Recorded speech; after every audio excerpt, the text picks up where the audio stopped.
The monthly payment feels harmless because it rarely arrives alone.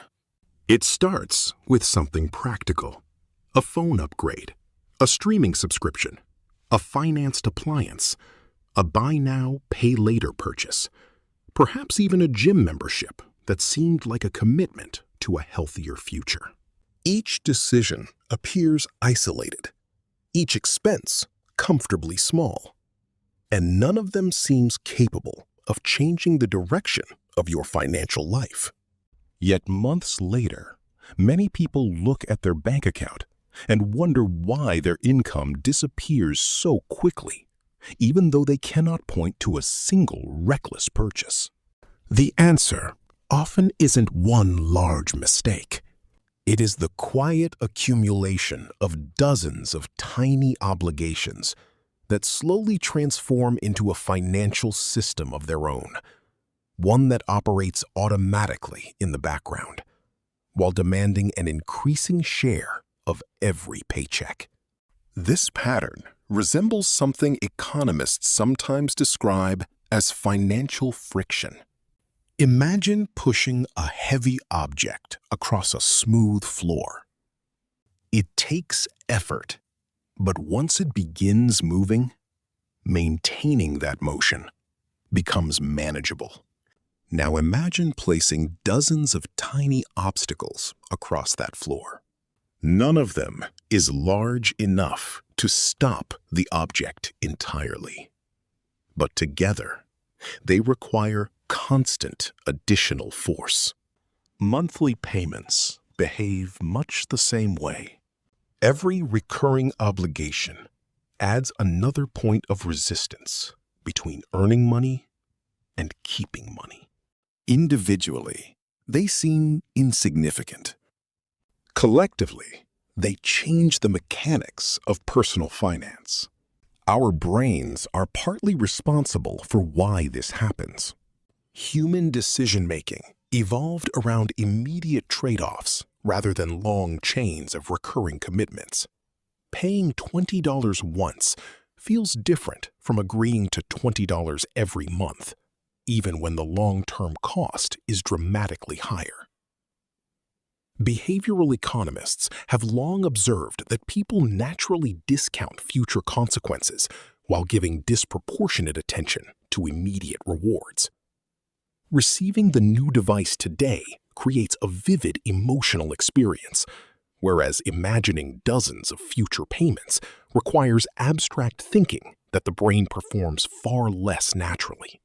Businesses understand this psychological tendency exceptionally well. Many products are no longer marketed primarily by their total price, but by their monthly affordability. Instead of asking whether someone wants to spend $1,000, advertisements encourage consumers to think in terms of $28 per month or $39 per month.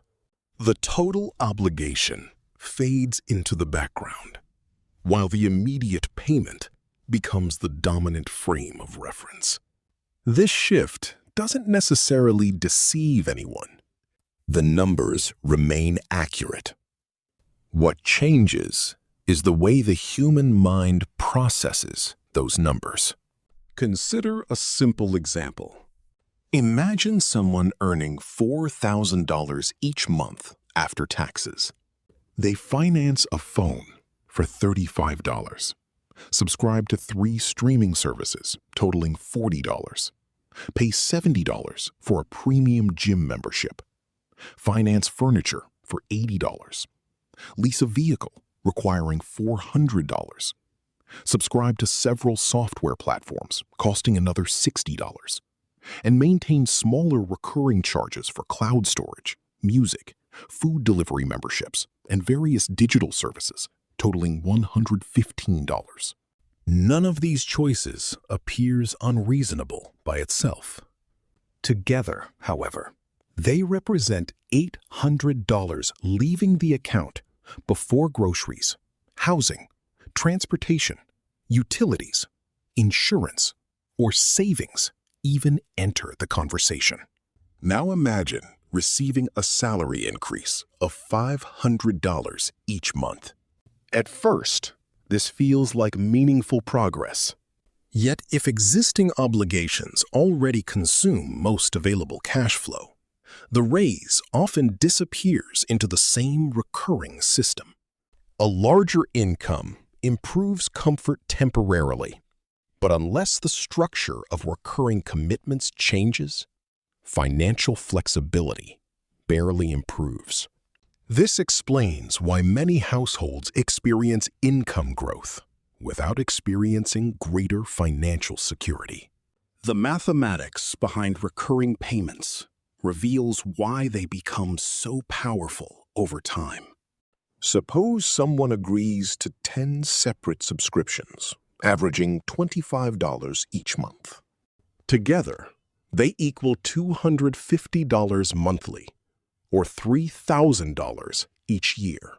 Continue those subscriptions for 5 years, and the total reaches $15,000, assuming prices never increase.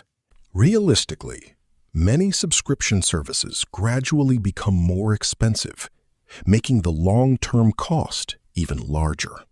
Once additional financed purchases and recurring contracts enter the picture, the cumulative effect grows substantially. Yet the real impact extends beyond the money itself. Every recurring payment reduces future flexibility. Imagine losing your job unexpectedly. Variable expenses, such as entertainment or dining out, can often be reduced immediately. Fixed recurring obligations cannot. Financing agreements, insurance premiums, leases, and subscription contracts continue demanding payment regardless of changing circumstances. Financial resilience depends not only on income, but also on how much of that income remains adaptable when life changes unexpectedly. Psychologists sometimes refer to this phenomenon through the concept of mental accounting. People naturally organize money into separate categories instead of viewing their finances as one integrated system. A person might think, this streaming service is only $15, and later, this app is only $10, followed by, this financing plan is only $30. Each expense receives its own mental category. Rarely does the brain automatically combine every recurring obligation into one total monthly figure. Because the costs remain mentally separated, the overall burden becomes surprisingly difficult to perceive. This creates what could be called the debt snowball of everyday life. Unlike dramatic stories involving massive loans or financial crises, this version develops quietly through ordinary decisions. Each commitment slightly reduces available cash. Reduced cash flow makes unexpected expenses more difficult to absorb.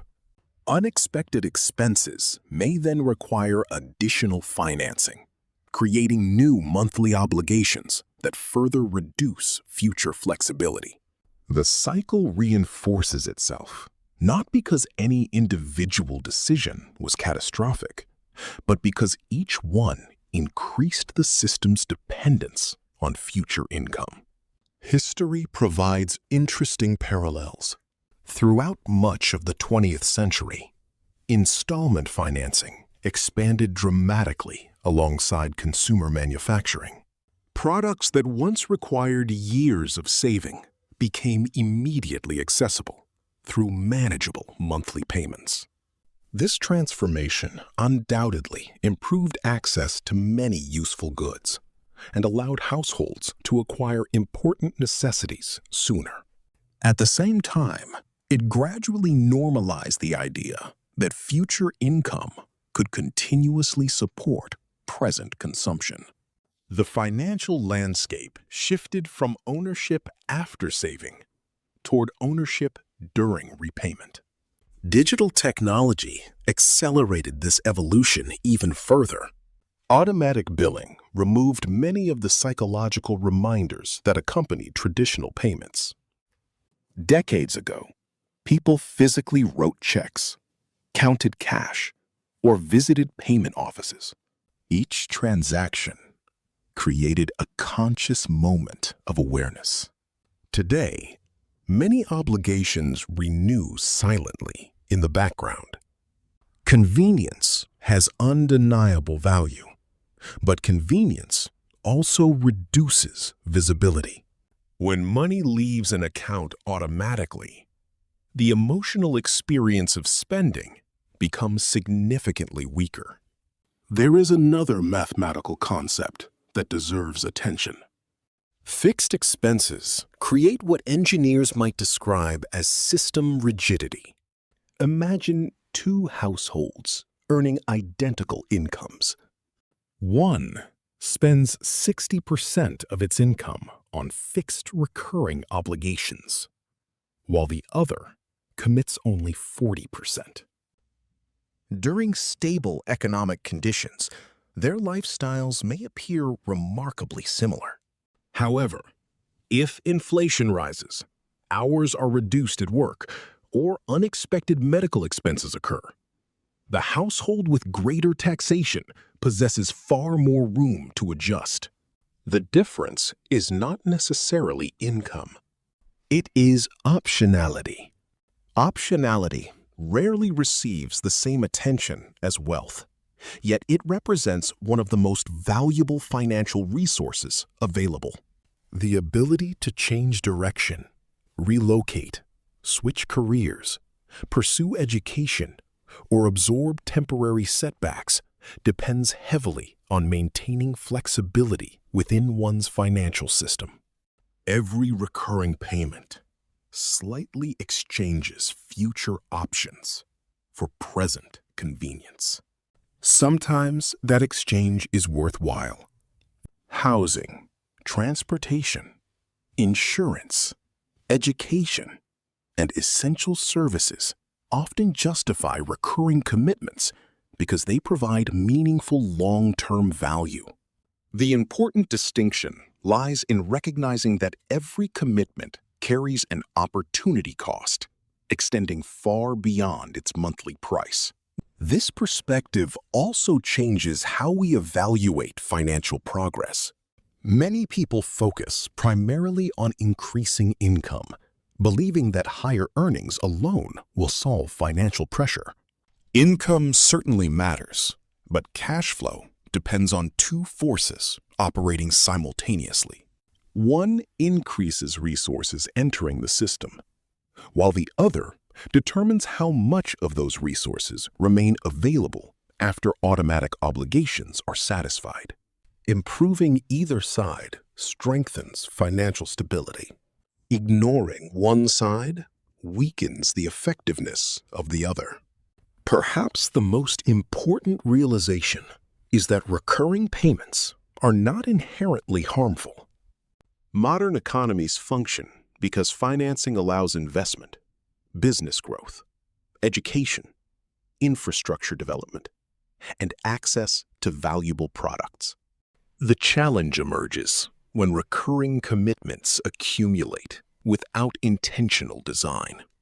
A financial system built gradually through habit often produces very different outcomes from one built deliberately through conscious prioritization.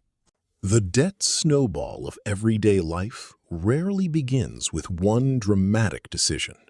It begins with ordinary choices that feel entirely reasonable in isolation.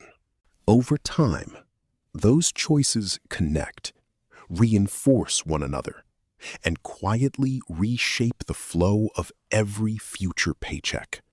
Understanding this system does not require rejecting modern finance or avoiding every subscription or financing opportunity. Instead, it invites a different question before adding another monthly obligation. Rather than asking only whether the payment fits today's budget, it may be more useful to ask how this commitment changes the overall structure of tomorrow's financial system. That shift in perspective transforms recurring payments from isolated purchases into visible components of a much larger economic machine, making it easier to understand not only where money goes, but why financial freedom is often determined less by a single large decision than by the countless small ones that quietly repeat every month.